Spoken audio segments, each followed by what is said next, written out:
వెతలు తీరును, కృపలు దొరుకును, సాటి లేనిది యేసుని నామం. యేసునామమే మధురం, మదిలో తలచిన ధన్యం. యేసునామమే మధురం. ప్రభువునందు ప్రియ దేవుని బిడ్డలారా, నేటి వాక్య ధ్యానానికి సహకారం ఇచ్చిన కుటుంబము పడమర వీధి వాస్తవ్యులు చెరుకూరి వాహిని ప్రియ ప్రసాద్ బాబు గారు, కుమారుడు రీకో ప్రకాష్, కుమార్తె షారోన్ షియాని సహకారం ఇస్తున్నారు. ఈ కుటుంబం చాలా కాలంగా వేసే పరిష్కారానికి పోషకులు. వీరికి ధన్యవాదాలు. ప్రార్థన. మమ్మలను మికిలిగా ప్రేమిస్తున్న మా ప్రియ తండ్రి, మీకు వందనాలు, స్తోత్రాలు. అయినా ఈ యొక్క రాత్రి వాక్య ధ్యానానికి సహకారం ఇచ్చిన షారోన్ షియాని గారి యొక్క కుటుంబాల కొరకు ప్రార్థిస్తున్నాం, బిడ్డల కొరకు ప్రార్థిస్తున్నాం, వహిని ప్రియ గారి కొరకు ప్రార్థిస్తున్నాం. కుటుంబాన్ని దీవించమని అడుగుతున్నాం. వాక్యం చేత మాతో మాట్లాడండి. యేసు నామమున ప్రార్థిస్తున్నాము తండ్రి, ఆమేన్. ప్రియమైన దేవుని బిడ్డలారా, రోమాపత్రిక 3వ అధ్యాయము మీ ఎదుట ఉంచుకొనండి. 3వ అధ్యాయంలో పౌలు గారు చాలా అద్భుతమైనటువంటి విశేషతను తెలియజేస్తున్నాడు. అదేమిటంటే, ధర్మశాస్త్రమునకు వేరుగా దేవుని నీతి బయలుపరచబడుచు ఉన్నది. It is a shocking statement for the community Jews. యూదుల సమాజానికి ఈ బోధ ఒక విద్యుత్ ఘాతం లాంటిది. ఇవాళ ఉన్న రిలీజియన్స్ అన్నిటికీ కూడాను ఇది విద్యుత్ ఘాతమే. ధర్మశాస్త్రమునకు విరోధముగా వేరుగా దేవుని నీతి బయలుపరచబడుచు ఉన్నది. ఈ స్టేట్మెంట్ వినేవారికి ప్రాక్టికల్గా అనిపించదు. నా మాట జాగ్రత్తగా వినండి. ప్రాక్టికల్గా ఆలోచిస్తాం, మనం ప్రాక్టికల్గా ఆలోచిస్తాం. క్రియాపూర్వకంగా ఉండాలి ఆలోచనలు అన్నట్లుగా ఉంటాయి. ఆ మైండ్ సెట్ ఆఫ్ ప్రాక్టికాలిటీ నుండి వచ్చినటువంటి కాన్సెప్ట్ ఏంటంటే, మానవుడు ఉచితంగా పాపక్షమాపణ పొందటం ఏమిటి? మానవుడు తన ప్రమేయం లేకుండా పాపక్షమాపణ అర్హత పొందటం ఏమిటి? మానవుడు తన ఏమీ చేసుకొనకుండా తన పాప నివారణ ఎట్లు సాధ్యమవుతుంది? No, it is impossible. అది human comprehend mindset. But the divine doctrine is entirely different, written in the Bible. వింటున్నారా జాగ్రత్తగా సోదరుడా? దేవుని వాక్యము చెప్పుచున్నది దేవుని యొక్క నియమం, ఆత్మ యొక్క నియమం, సత్యం యొక్క నియమం. మానవుని యొక్క నియమం మానవ మనసుని బట్టి ఏర్పరచుకున్నటువంటిది. అందుకే మానవుడు పుణ్యము చేసుకున్నట్టు ద్వారా, క్రియలు చేసుకున్నట్టు ద్వారా దేవుని ఎదుట మెప్పు పొందాలని చూస్తాడు. మంచి వాళ్లకు, మంచి కార్యాలు చేసే వాళ్లకు దేవుని దగ్గర పరలోక స్థానం సుస్థిరం అనేటువంటి ఒక అపోహ అంటే కూడాను వాళ్ళకు బాధగానే ఉంటుంది అనేటువంటి ఆలోచన. ప్రియమైన దేవుని బిడ్డలారా, మనం ఆలోచన చేస్తున్నప్పుడు మనది మనమే చూసుకోవాలి. మన పుణ్యం మనమే చూసుకోవాలా? Before God we must be testified on our own. రుజువు చేసుకోవాలి దేవుని దగ్గర మనం అనేటువంటి యాటిట్యూడ్ హ్యూమన్ మైండ్ సెట్లోంచి వచ్చింది.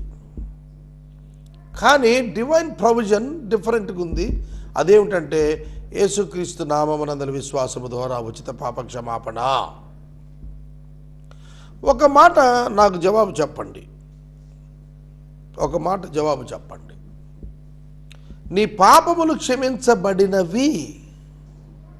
It is good news for a sinner to know that his sins were forgiven. Very simple. ఒక పాపికి తన పాపము క్షమించబడి శిక్ష రద్దయింది అని చెప్పబడటం, wow, what a good news it is. ఉదయము 6 గంటలకు ఉరి తీయబడు ఖైదీకి, అనగా నేరము నిరూపణ అయ్యి తీర్పు తీర్చబడి ఉరి వేయబడి ఉరి అమలు కొరకు ఉరి కంబానికి నడుస్తున్నటువంటి వ్యక్తికి, ఉరి కంబానికి వేలాడదీయబడి నిమిత్తము ముఖము పైన గుడ్డ వేసి మెడకు తాడు తగిలించి నా మీదట ఆ ఉరి యొక్క ప్లాంక్, పాదాలు పెట్టిన ప్లాంక్ లాగేయటానికి చేయి తలారి ఉంచిన క్షణాన ఉరి నిలుపుదల ఉత్తర్వులు ఎలాగున ఆ వ్యక్తికి శుభ సమాచారమో, గుడ్ న్యూస్, సువార్త, శుభవార్త, అలాగే మనకు యేసుక్రీస్తు సువార్త. The judgment confirmed that we belongs to hellfire, but in Christ we were forgiven. అది మనం అర్థం చేసుకుంటే ఈ లోకంలో అనేకులు ధన్యులు అవుతారు. 3వ అధ్యాయంలో, అట్లయితే యూదునికి కలిగిన గొప్పతనమేమి? ప్రతి విషయమందు అతడు అధికమే దేవోక్తులు వారివి. కొందరు అవిశ్వాసులైననేమి? వారు అవిశ్వాసులైనందున దేవుడు నమ్మదగిన వాడు కాకపోవునా అట్లనరాదు. యూదులలో కొందరు అవిశ్వాసులు ఉన్నారు కదా అని దేవుడు వారి పట్ల నమ్మదగిన వాడుగా లేకుండా పోతాడా తన వాగ్దానాల పట్ల? నెవర్. ఇక్కడ నేను వివరణిస్తాను, వినండి. అబ్రహామును దేవుడు పిలిచిన పిలుపు ఆదికాండము గ్రంథము 11 ఎండింగ్ 12 అధ్యాయాలు ప్రారంభంలో. ఇప్పుడు వ్రాసినటువంటి మాట, దేవుడు నమ్మదగిన వాడు కాకపోవునా. దేని నిమిత్తం ఈ మాట? వాగ్దానాల నిమిత్తం. మొదట వాగ్దానం పొందినవాడు ఎవరు? అబ్రహాము. అబ్రహాము వాగ్దానము పొంది ఊరు విడిచి వెలుపటికి వచ్చినటువంటి వాడు. అతని యొక్క సంతానము ఇశ్రాయేలు దేశం కదా. ఇశ్రాయేలు జనాంగమంతటికి దేవుడిచ్చిన వాగ్దానం కొందరు నమ్మకపోయినందున దేవుడు నమ్మదగిన వాడు కాకపోవునా. ఇశ్రాయేలీయులకు దేవుడు ఎన్నో ప్రవచనాలు, ఎన్నో వాగ్దానాలు ఇచ్చాడు, అవి ఇంకా నెరవేరలేదు. దేవుడు నమ్మదగిన వాడు కాకపోవునా అనగా 1000 ఏండ్ల పరిపాలనలో ఆ వాగ్దానాలని నెరవేర్చడానికి వారి మధ్యకు రాబోతున్నాడు. దేవుడు స్వయంగా రాబోతున్నాడు అంటే యేసుక్రీస్తు స్వయంగా రాబోతున్నాడు అనేది తెలుస్తుంది. యేసుక్రీస్తు 2వ రాకడలో భూమి మీదకు తిరిగి వచ్చినప్పుడు యూదులందరూ తెలుసుకుంటారు, మొదటి రాకడలో వచ్చిన యేసే 2వ రాకడలో వచ్చినటువంటి దేవుడును మెస్సియా అని తెలుసుకుంటారు. ఈ పర్టికులర్ వర్డ్, ఇప్పుడు నేను మాట్లాడిన ఈ పర్టికులర్ వర్డ్ యూదులు వింటే నన్ను రాళ్లతో ఒకటి చంపుతారు, నేను యూదులను అయి ఉంటే. పాయింట్ అర్థమైందా? కాబట్టి యూదులు ఇప్పటికీ కూడా యేసుక్రీస్తును దేవునిగా నమ్మరు, రక్షకునిగా అంగీకరించరు. They are waiting for the Messiah. యేసే మెస్సియా అని వారు నమ్మరు. నమ్మకపోయినందున దేవుడు నమ్మకస్తుడు కాకుండా పోయాడా? దేవుడు మనలను బట్టి రియాక్ట్ అయ్యి మారిపోయేవాడు కాదు. మనం ఎట్లా రియాక్ట్ అయినా ఆయనగానే ఉండి మన పట్ల కార్యాలు చేస్తాడు. అందుకనే ఆయన తన పిలుపును గురించి పశ్చాత్తాపపడడు అని వ్రాసున్నది. God never repent for his calling. ఒకసారి పేతురుని పిలిచిన పిలుపు లూకా 5లో చూడండి. పేతురు ముందస్తుగా అబద్ధమాడతాడని తెలిసే పిలిచాడు. పేతురు తనను ఎరుగనని అబద్ధమాడి వెళ్ళిపోతాడు తిబిరేకని తెలిసే పిలిచాడు. పేతురు తన కొరకు తల్లకిందులుగా చనిపోతాడని తెలిసే పిలిచాడు. God never repents about his calling of servants. సేవకులను పిలిచిన పిలుపును బట్టి ఎన్నడూ ఆయన సిగ్గుపడడు, పశ్చాత్తాపడు. నీ మాటలలో నీవు నీతిమంతుడుగా తీర్చబడినట్లుగా నీవు వ్యాజ్యమాడినప్పుడు గెలిచినట్లుగా అని వ్రాయబడిన ప్రకారం ప్రతి మనుషుడు అబద్ధికుడు అవుతాడు, కానీ దేవుడు సత్యవంతుడు కాకతీరడు. మనం ఫైనల్ డే జడ్జిమెంట్ దగ్గరికి వెళ్ళి ఈ పదం ఆలోచించాల. ఇవాళ చాలామందికి చాలా ప్రశ్నలు. ఇసుక దొంగతనం జరుగుతుంది, దేవుడు ఏం చేస్తున్నాడు? ఆడవాళ్ళు రేప్ చేసి చంపేస్తున్నారు, చిన్న బిడ్డలు రేప్ చేసేస్తున్నారు, దేవుడు ఏం చేస్తున్నాడు? ఓటుకు నోట్లు అమ్మేసుకుంటున్నారు, దేవుడు ఏం చేస్తున్నాడు? ఇట్లా మనుషులు వేల లక్షల ప్రశ్నలు వేస్తున్నారు. దేవుడు ఏం చేస్తాడు, దేవుడు ఏం చేస్తాడు, దేవుడు ఏం చేస్తున్నాడు? మౌనంగా ఉన్నాడు, అపరాధం మోపుతున్నారు ఆయన మీద. కానీ జడ్జిమెంట్ డే రోజున ఈ ప్రశ్నకి జవాబు ఏం చేస్తున్నాడంటే అనే ప్రశ్నకి పూర్తిగా సమాధానం the day of the last judgement రోజున అర్థమై తీరుతుంది. ఆయన అబద్ధికుడు కాకుండా ఉంటాడు. No one can blame God on that day. ఆ రోజున ఎవ్వడూ దేవుని ఏలెత్తి చూపించలేడు. ఆయన పరిపూర్ణ న్యాయం ఎగ్జిక్యూట్ అయిపోతుంది. నిన్ను బట్టి నన్ను బట్టి ఆయన జస్టిస్ ఎప్పటికీ మారదు.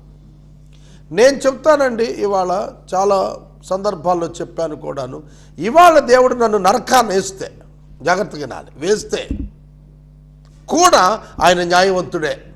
మీరు అడగచ్చు, సాగర్ గారు వేల ప్రసంగాలు చేశాడు కదా అని. అఫ్ కోర్స్, అయినా కూడా మీరు నేను కలిపి ఎంత వ్యాజ్యం ఆడినా ఆయన ఎదుట మన వ్యాజ్యం చెల్లదు. ఆయన గెలుస్తాడు. ఆయన హృదయాంతరంగములలోని తలంపులలోని ఊహ ఎరిగినటువంటి వాడు.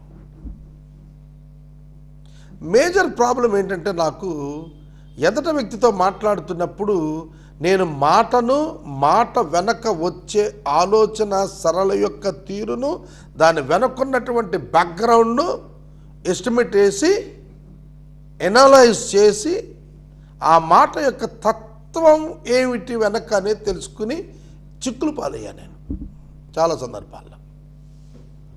అర్థమవుతుందా? అది అందరికీ తెలిసిపోద్ది. If you go deep in to the analysis of somebody's words, you can easily identify the things. చాలా సులువుగా అర్థమవుతూ ఉంటుంది మనకి, బట్ నాట్ క్లియర్. అది స్వచ్ఛంగా కాదు కానీ అర్థమవుతుంది మనకి. అరే ఇట్లా అన్నాడు, దీని వెనకాల ఏమై ఉంటుంది అనే ఒక ఎజంప్షన్కి అట్లీస్ట్ మనం వెళ్తాం. మనమే అట్లా ఎజమ్ చేస్తాం. వాస్తవం రియాలిటీ ఎరిగిన దేవుడు సమస్తం చేయలేడా? ఒక వ్యక్తి ఒక స్టేట్మెంట్ ఇచ్చాడంటే దాని వెనకాల స్టేట్ ఆఫ్ మైండ్ ఏంటి, స్టేట్ ఆఫ్ థాట్ ఏంటి, ఆ ఊహ ఏంటి, దాని బ్యాకింగ్ ఏంటి, మొత్తం ఆయనకు తెలుసు. కానీ మనుషులకు తెలియదు కదా. నేను మనుషుల్ని ఫూల్ చేసేయచ్చు, but I cannot fool God. దేవుణ్ణి బుద్ధిహీనుని చేయలేను, దేవుడిని అపరాధిగా చూపలేను. యోబు ఏమైపోయాడు? యోబు చాలా మాట్లాడాడు, కానీ చివరికి వచ్చి పశ్చాత్తాపపడి బూడిదలో పడి కొట్టుకుంటున్నానయ్యా అని చెప్పుకున్నాడు. పశ్చాత్తాపపడి బూడిదలో పడి కొట్టుకొనుచున్నాను, నేను అపరాధిని, పాపిని ప్రభు అని అతడు ఏడ్చి ప్రార్థన చేశాడు. మన దుర్నీతి దేవుని నీతికి ప్రసిద్ధి కలుగు చేసిన ఎడల ఏమందుము? ఉగ్రత చూపించు దేవుడు అన్యాయస్తుడగునా? నేను మనుషు రీతిగా మాట్లాడుచున్నాడు అట్లన రాదు. మన దుర్నీతి దేవునికట ఖ్యాతిని నీతిని కలిగిస్తే ఉగ్రత చూపించు దేవుడు అన్యాయస్తుడగునా ఏమందుము? నీతికి ప్రసిద్ధి కలుగజేస్తూ. గుర్తుపెట్టుకోండి, దేవుని నీతికి ప్రసిద్ధి కలుగ చేసేది ఎన్నటికీ పాపం కాలేదు. ఒకవేళ నువ్వు అట్లా పాపం చేస్తూ దేవుని మహిమపరుస్తున్నా నువ్వు అనుకుంటే దేవుని ఉగ్రత చూపించు దేవుడు అన్యాయసుడు అవుతాడా? నేవా. మనిషి రీతిగా మాట్లాడుతున్నాను నేను, చెప్పండి జవాబు. అట్లయితే దేవుడు లోకానికి ఎట్లా తీర్పు తీరుస్తాడు? అట్లయితే దేవుడు లోకానికి ఎట్లా తీర్పు తీరుస్తాడు? ప్రియమైన దేవుని బిడ్డలారా, మన దుర్నీతి చేత దేవుని నీతికి ప్రసిద్ధి కలుగజేస్తూ ఉంటే, దేవుడు మౌనంగా ఉంటే దేవుడు ఎట్లా లోకానికి న్యాయం చొప్పున తీర్పు తీరుస్తాడు? తీర్చలేడు. కనుక ఆయన న్యాయము తప్పదు, ఆయన న్యాయం ప్రకారమే చేస్తాడు. దేవునికి మహిమ కలుగునట్లు నా అసత్యం వల్ల దేవునికి సత్యము ప్రబలనేలా నేను ఇకను పాపినైనట్టు తీర్పు పొందనేలా. నేను ఆడే అబద్ధాల వల్ల సేవ జరిగితే నేను ఇంకా పాపినైనట్టు తీర్పు ఎందుకు నాకు? నా అబద్ధాల వల్ల సేవ జరగదు, నేను మోసపోతున్నాను, గుర్తుపెట్టుకోండి. నా అబద్ధాల వల్ల చేసేటువంటి సేవే కాదు, నిష్ఫలం. ప్రియమైన దేవుని బిడ్డలారా, తీర్పులో మరింతగా వెళతాం. మనం మరింతగా తీర్పులోనికి వెళుతున్నాం. కానీ పైకి నీతిమంతులుగా భక్తిపరులుగా చెప్పుకుంటాం, వేషధారణ తన్నది. మేలు కలుగుటకు కీడు చేయదమని మేము చెప్పుచున్నామని కొందరు మమ్మను దూషించి చెప్పు ప్రకారం మేమెందుకు చెప్పరాదు? అట్టి వారికి కలుగు శిక్ష విధి న్యాయమే. మేలు కలుగు చేయుటకు కీడు చేద్దాం. ఇదేం స్టేట్మెంట్? మేలు కలుగు చేయటానికి కీడు చేయటమా? నేవా. పాపము ద్వారా పేరు ప్రఖ్యాతులకు, పాపము ద్వారా కార్యసాధనకు, కీడు చేయటం ద్వారా మేలు చేస్తామంటానికి ఇవి controversies. They never match any time before God. దేవుని ఎదుట ఎన్నడూ కూడా అవి కలుసుకొన నేరము. God's standards are very clear and precious and righteous. అందులో పాపం ఉండదు. నేను ఒక major decision, bold decision, big decision తీసుకున్నాను. అందులో నేను ఈ దిక్కు నుండి ఆ దిక్కుకు చూస్తే ట్రాన్స్పరెంట్గా ఎక్కడా కూడాను నా వ్యక్తిగతమైనటువంటి సూది మన లాభం లేకుండా ఉన్నది నా అంతఃకరణ. I'm so happy for that. దేవుడు మానవ అంతరంగాలను చూస్తున్నాడు. దేవుని యొక్క సేవ కొరకు, దేవుని పేరిట మేలు కొరకు నీవు దొంగతనం చేస్తే ఉపయోగం ఏమిటి? నువ్వు లంచాలు తీసుకుని మందిరం కట్టిస్తే నువ్వు నీతిమంతుడు అయిపోతే దేవుడు ఎట్లా తీర్పు తీరుస్తాడు నీకు? If God satisfies by the sinners activity of wrong motives and attitudes, how can God judge the sinners? No.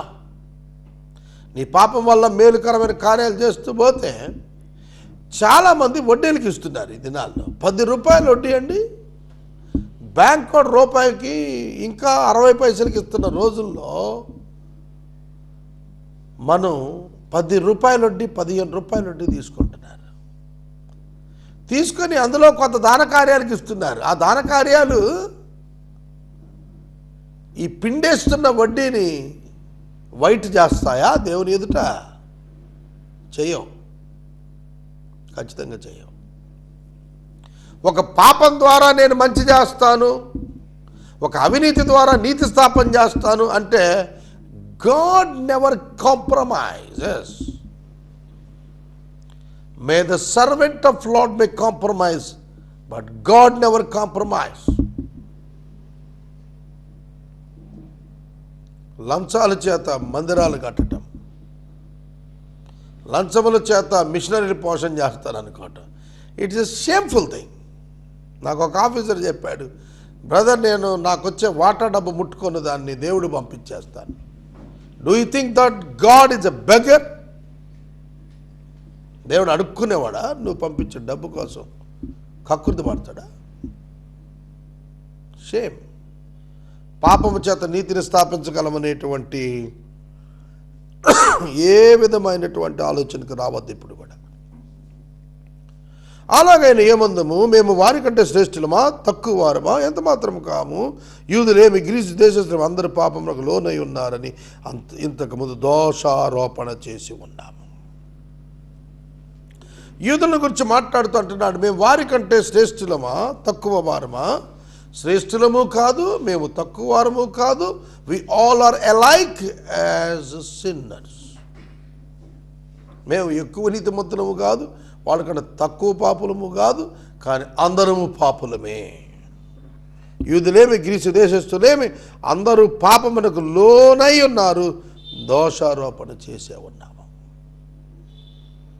అబ్బో ఆ కమ్యూనిటీ చాలా గొప్ప అండి. No, God never accepts that.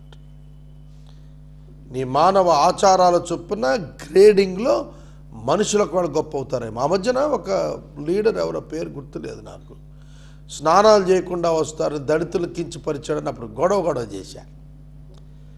టెంపుల్కి వెళ్ళేటప్పుడు స్నానం చేసిపోవాలని ఇంకొక ఆయన స్టేట్మెంట్ ఇచ్చారు. అంటే అవుటర్ అపియరెన్సెస్ చేత ఒక గ్రేడింగ్ స్పెషాలిటీని క్రియేట్ చేసుకొని మిగతా వాళ్ళకంటే మేము విశిష్టమైన వాళ్ళని చెప్పుకోవటమే పరిసయ జాతి అదే చేశారు.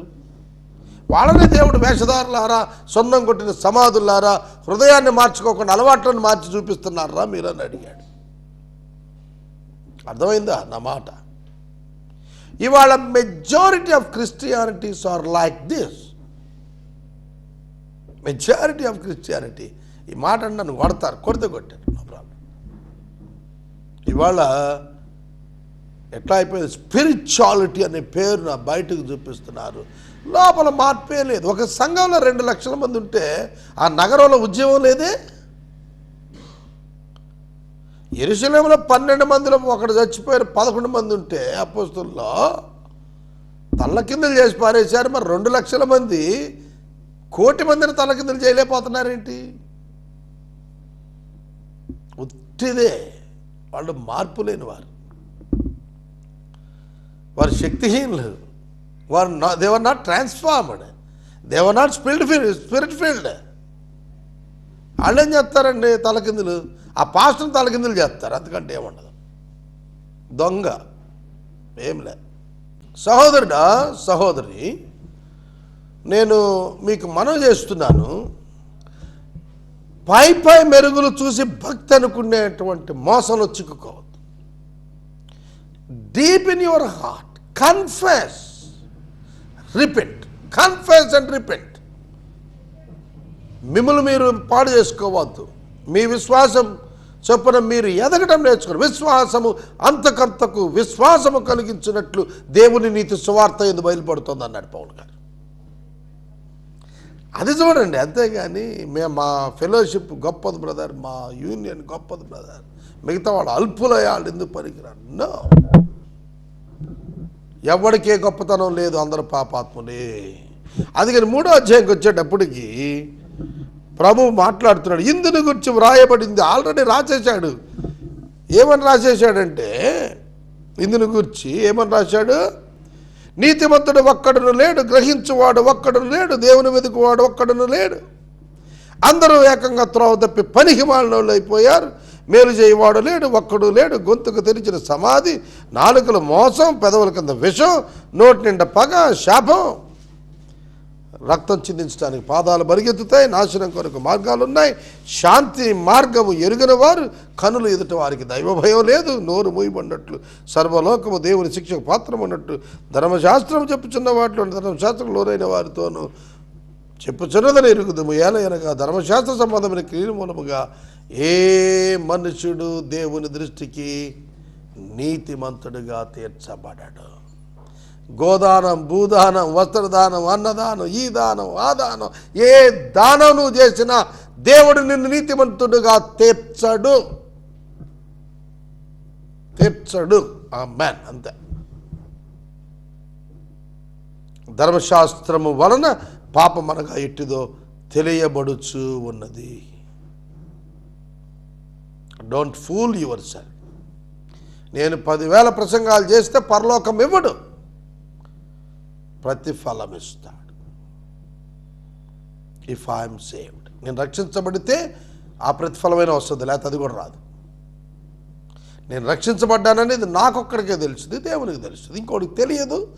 గ్రహిస్తాడు, కొంచెం నా క్రియల చేత అసెస్ చేసుకుని గ్రహిస్తాడు తప్ప no other person knew about my personal salvation. అర్థమైంది? నా వ్యక్తిగత రక్షణ మరొక వ్యక్తికి అర్థం కాదు, జడ్జి చేయలేడు. Christianity is different in Bible, but professed in public differently. బయట వేరేగా అర్థమవుతుంది క్రైస్తవ్యం, బైబిల్ ఎంటైర్లీ డిఫరెంట్. ఇట్లుండగా ధర్మశాస్త్రమునకు వేరుగా దేవుని నీతి బయలుపరుచున్నది. దానికి ధర్మశాస్త్రము ప్రవక్తలు సాక్ష్యం ఇస్తున్నారు. యేసుక్రీస్తునందరి విశ్వాసం మూలమైంది. నమ్ము వారందరికీ దేవుని నీతి కలుగుతూ ఉన్నది, దేవుని నీతి అయి ఉన్నది. ఏ భేదం లేదు, అందరూ పాపం చేసి దేవుడు అనుగ్రహించే మహిమను పొందలేకపోతున్నారు. కాబట్టి నమ్మువారు ఆయన ద్వారా కృపచేతన యేసుక్రీస్తునందరి విమోచనము ద్వారా ఉచితముగా నీతిమంతులని తీర్చబడుతున్నారు. మ్యాన్ ఉచితంగా నీతిమంతులను తీర్చబడుతున్నారు, క్రియల ద్వారా కాదు. రేపు మళ్ళీ చెప్తాను. 21 వచనం నుండి ప్రార్థన చేస్తా. ప్రభువునందు ప్రియ దేవుని బిడ్డలారా, నేటి వాక్య ధ్యానానికి సహకారం ఇచ్చిన కుటుంబము చెరుకూరి వాహిని ప్రియ గారు, ప్రసాద్ బాబు గారు, రీకో ప్రకాష్, షారోన్ షియాని, వీరికి ధన్యవాదాలు. ప్రత్యేక ప్రార్థన వీరి కొరకు చేద్దాం. మమ్మల్ని మిక్కిలిగా ప్రేమిస్తున్న తండ్రి, వందనాలు, స్తోత్రాలు. చెరుకూరి ప్రసాద్ బాబు గారు, వాహిని ప్రియ గారు, రీకో ప్రకాష్ గారు, షారోన్ షియాని గారు ఇచ్చిన సహకారాన్ని బట్టి బిడ్డలను దీవించండి. వాక్యం విన్నవారిని ఆశీర్వదించండి. యేసు నామమున ప్రార్థిస్తున్నాం తండ్రి, ఆమెన్. తండ్రి అయిన దేవుని ప్రేమ, కుమారుడి యేసయ్య కృప, పరిశుద్ధాత్మ దేవుని యొక్క అన్యోన్య సహవాసం సదా మనకు తోడైండును గాక. ఆమెన్.